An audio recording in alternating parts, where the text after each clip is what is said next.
G'day Jeff Adventures, Terry King here. Welcome to the channel. Today I'm going to change and flush the ATF fluid out of the automatic transmission.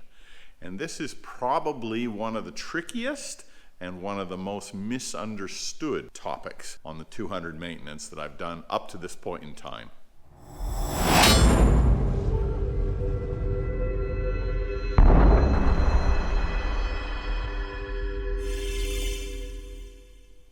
Now in the olden days, checking the ATF and maintaining the ATF was quite easy. The cars had a drain plug in the sump for the transmission and they had a dipstick, just like your engine oil. In modern cars, that's not the case. There's no way to easily check the state of the transmission fluid in a 200 series Landcruiser. So what does that actually mean? Does that mean that you don't need to service the ATF on your Landcruiser? Let's have a look in the magical Toyota book and see what it says. Here I've got my Landcruiser 200 warranty and service book, and if we open that up and have a look at this fancy little chart here, it has automatic transmission fluid, and you run your finger along there, and it's got replace at 80,000 kilometers or 2 years. So that's the interval that Toyota is telling us. Now when I purchased this 200 series, it had 60,000 kilometers on the clock and it was used for towing. And not long after I purchased it, I did the first ATF flush. And the fluid was near black. Brand new fluid, on the other hand, is bright red, like an LED colored red. And that told me that that transmission had seen some pretty significant temperatures to be turned black and oxidized the way that it was. I don't know what it would have looked like if I had kept it in there for another 20,000 kilometers and changed it out when Toyota suggests at 80,000. But what I do know is that taught me two lessons. First of all, temperatures in your automatic transmission are a bad thing. Second of all, change your fluid on a regular basis. So what I did in that instance was I fitted the car with a torque converter lockup kit, and that brought the ATF temperatures down significantly. If I'm driving on a highway speed when that converter is locked up, it's sitting around 57 degrees Celsius. When I'm off-road on beach or on a dirt road, for example, that ATF pops up to about 60, 65 degrees C. And if I'm doing some serious off-road, some low-range stuff where the torque converter is slipping quite a bit, I'm up 70 degrees plus. I rarely see it above 100 degrees Celsius with that torque converter lockup kit fitted. So one, I know I'm managing my temperatures well. Secondly, regardless of that, I'm changing the ATF out every 40,000 kilometers. And that's what I'm going to show you guys how to do today. Now, as far as regular or routine maintenance goes, this is probably one of the trickiest ones that you're going to do. So if you're not completely comfortable or confident in wrenching on vehicles, I'd suggest you watch this video and make a determination about whether this is something that you want to tackle. If it is, fantastic. The instructions are pretty clear. If it isn't, I'd still recommend you get that ATF serviced based on my experiences. So now that we've determined we're going to take this job on, what type of fluid do we use?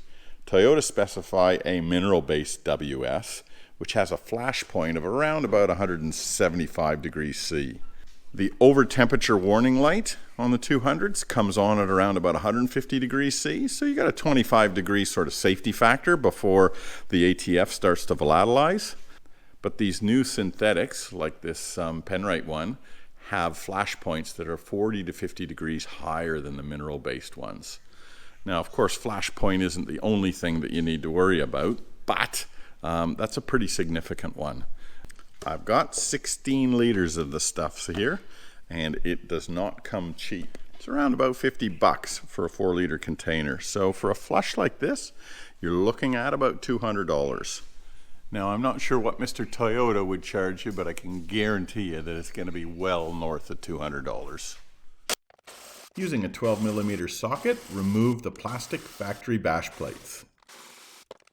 Now for our transmission bash guard. That's held in place with 4 14mm bolts. That's that one. So we're looking now at the sump on the automatic transmission. And I've cleaned each of these areas up that I'm going to talk about for a second. So let's identify the 4 areas that you're going to need to access on this automatic transmission when you're doing your fluid change. So the first one is right here. That's your fill plug. So I've cleaned around that area and I've cleaned the tail shaft. Fill plug. The second one, which is at the back of the pan itself, is your drain plug. So that's where you drain everything. Third one, which is on the driver's side on the Australian vehicles, or the right hand side, is this one. And that is, in essence, a dipstick. That basically is going to put the fluid level correct in the pan when the fluid is at the right temperature. And the fourth, here's the front of the transmission pan. Here's a front cross member. These two lines here are your ATF that go to the transmission fluid cooler. And we are going to be dealing with this top sucker up here. So again, I've cleaned him off. Don't worry about the bottom one. You're not going to use him. Of course, that's too easy to get to, isn't it? You got to get the hard one. The first thing that I'm going to do is crack this fill plug. Just like on all the other videos with fill plugs and drain plugs that I've done, crack that fill one first, because if you can't get that one loose and you've drained everything out, you're in a world of hurt. Now it's time to drain the pan, and that's her there at the back of the pan itself. What we've got to be sure that we do is collect that fluid, because one, I want to sight it and I want to have a look at what shape it's in, and two, I need to know what volume we drained out of there, because we're going to replace that exact same amount. All right, this drain plug's a 14 mil. Now it's hard to say how much ATF you'll drain out of the pan. It really depends on how long the car's been sitting. All right, that sump is completely drained. So what do we got in terms of volume? It could be as little as 2 liters if the car was recently running and you just drained it. Or it could be as much as 5 liters like mine if the car's been sitting for a week. 5, spot on. 5 liters pulled out of that pan. Now we'll pop that drain plug back in. And I'll fill that pan back up again. I'm using a small oil transfer pump to fill up the transmission, and I'm putting back exactly what I took out. So I drained 5 liters, I'm putting 5 liters of fresh fluid back in. All right, the next step is to take this line off, this cooler line off. Now I've moved that clamp up, and now I've got to push the hose off the hard line. Now I've got that line off. It was a little bit of a bugger, and I've stuck a 10 mil clear hose up its butt.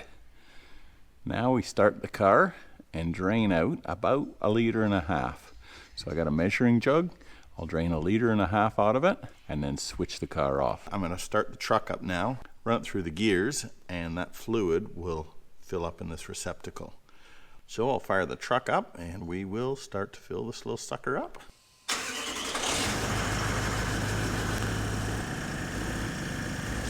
Wait, stop.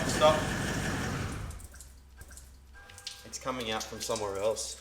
Yes, so what happened here was I put the drain hose into the soft rubber hose. That was actually the return, not the feed.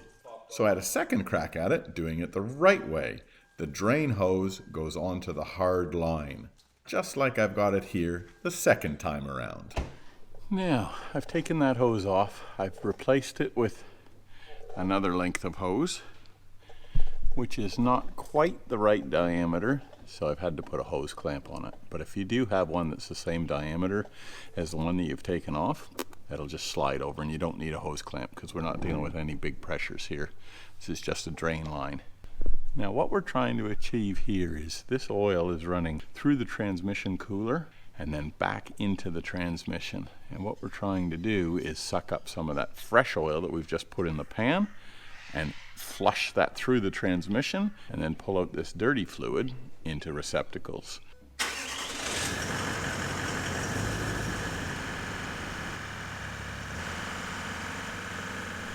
All right, a little update of where we're at.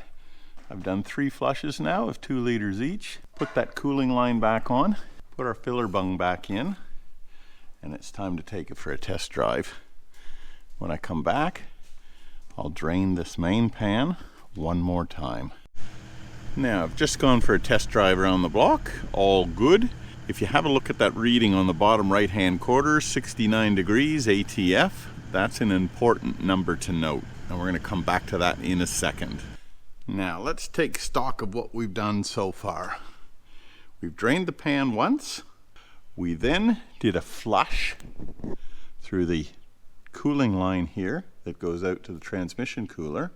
And we did 3 flushes of 2 liters each. So 2, 4, 6. I then took it for a test drive, and we've got that transmission all heated up. Next step, drain the pan one final time. And when I drain it, I am again going to be recording the volume that I've got in there, because that's important. So let's drop her one more time. The volume that I drained out of the pan was just over 3 liters, so I'll put that 3 liters back in, and I'll also put a couple 100 mil over that.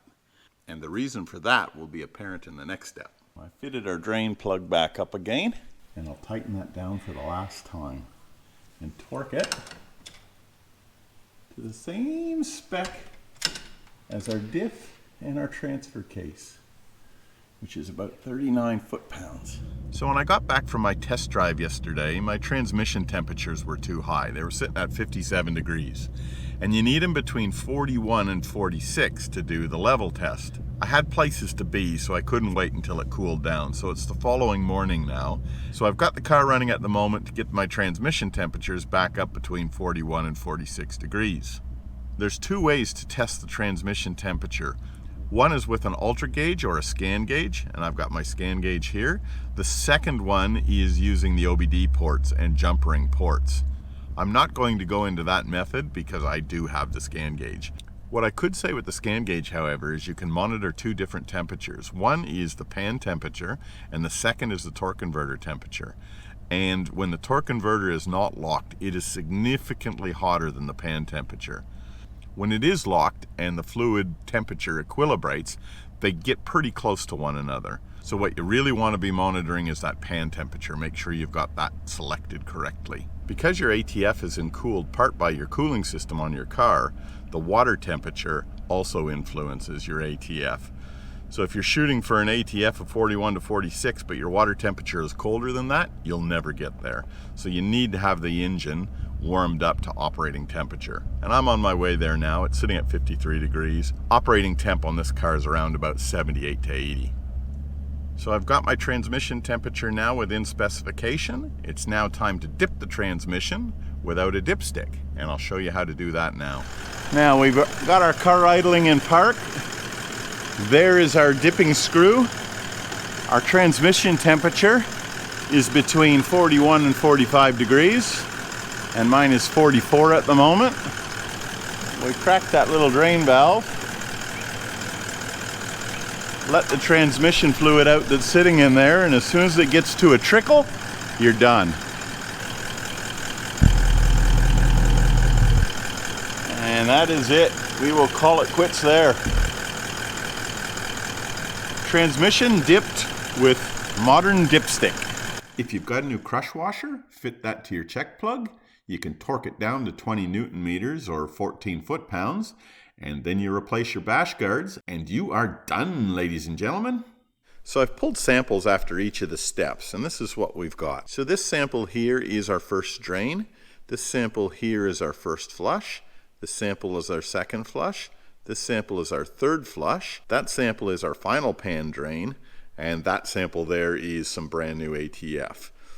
And I'm hopeful that you can see the color change or the color shift as we go through those processes. And probably the biggest contrast is if I take the new one, the brand new one, and set it beside our first pan flush, you can see the difference there. And that is only 40,000 kilometers worth of travel, and that is with a torque converter lockup kit installed and somebody who manages the temperatures very, very closely on their ATF. So you can see there's already discoloration in there, and there's already oxidization in only 40,000 kilometers. I'll try another different angle with some different illumination to see whether you can see that difference. I certainly can on the view screen. So what do you guys think? worth doing or not worth doing? Only you can make that call. I've shared with you how to do it if you want to do it yourself. I'm not sponsored and I don't monetize my videos. I put these together for you guys. If you find them useful or helpful, please hit that subscribe button. I'll catch you next time on the next Japa adventure. Bye now.